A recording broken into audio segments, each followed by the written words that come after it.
हिंद भारत, आपकी अपनी आवाज। हाल ही में आईसीआईसीआई डायरेक्ट ने इन शेयर्स को खरीदने की सलाह दी है और कहा है कि 12% तक ये ऊपर जा सकते हैं।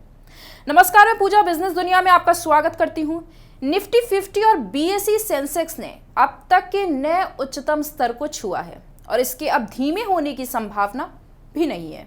सेंसेक्स अब 60,000 अंक से ऊपर है, जबकि निफ्टी 50 पहले से ही कहीं ज्यादा 18,000 के करीब है। इस ऊपर की प्रवृत्ति के बीच व्यापक बाजारों ने स्मॉल कैप और मिड कैप दोनों सूचकांकों में भाग लिया है, जो चाल को दर्शाते हैं। वहीं अब बैंक निफ्टी भी नई रिकॉर्ड ऊंचाई पर पहुंच गया है। जैसे जैसे सूचकांक आगे बढ़ रहा है, आईसीआईसीआई डायरेक्ट के विशेषज्ञों ने 2 शेयर्स को चुना है, जिनके बारे में उनका मानना है कि मजबूत तकनीकी अपट्रेंड पैटर्न और मजबूत फंडामेंटल के साथ 10 से 12% के बीच ऊपर जाने की संभावना है। आईसीआईसीआई डायरेक्ट के मुताबिक पिछले महीने की शुरुआत में बढ़ने से पहले इस साल फरवरी के बाद एचडीएफसी के शेयर्स की कीमत एक सीमा में बढ़ रही थी।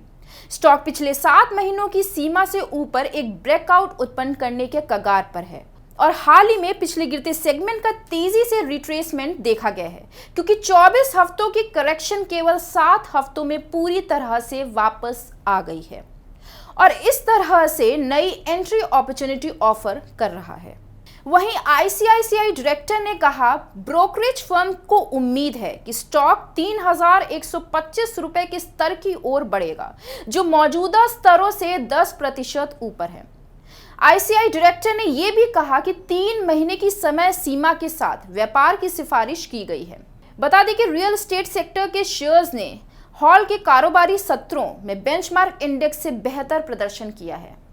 आईसीआईसीआई डायरेक्टर का मानना है कि फीनिक्स मिल्स अर्थव्यवस्था की सामान्य स्थिति में वापस आने का एक प्रमुख लाभार्थी है। यह स्टॉक 20 महीने के कंसोलिडेशन रेंज से बाहर आ गया है। उन्होंने कहा कि आने वाले महीनों में शेयर के 1100 रुपए के टारगेट की ओर बढ़ने की उम्मीद है। वहीं फीनिक्स मिल्स के लिए ब्रेकआउट को 50 सप्ताह की औसत मात्रा के 3 गुना से अधिक की मजबूती वॉल्यूम द्वारा अच्छी तरह से समर्थित माना जाता है, जो ट्रेड की दिशा में बड़ी भागीदारी को उजागर करता है। वहीं व्यापार के लिए समय सीमा 3 महीने है, जिसमें 12% की वृद्धि की संभावना भी है। आगे की खबरों के लिए बने रहे हमारे साथ, देखते रहें हिंद भारत न्यूज। देश दुनिया की तमाम खबरों के लिए देखते रहें हिंद भारत। लाइक, सब्सक्राइब और शेयर करना ना भूलें।